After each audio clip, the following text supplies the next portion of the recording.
Do you have problems with prepositions? Here are some common mistakes. I arrived to the stadium. We don't use the preposition to. You should say, I arrived at the stadium. If you're talking about a city or a country, you can say, arrive in. My birthday is on July. No. Before months, we say in. My birthday is in July. But if you are talking about the date, you can use on.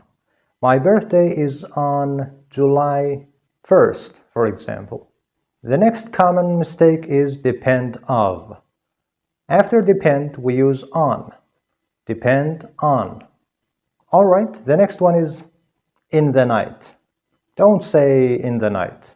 Instead, you should say at night. For example, I go to class at night.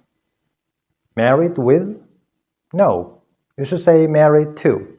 John is married to Katie, not married with. And another common mistake is using about after the verb discuss.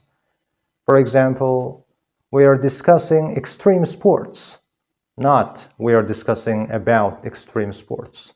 Don't use about after the verb discuss.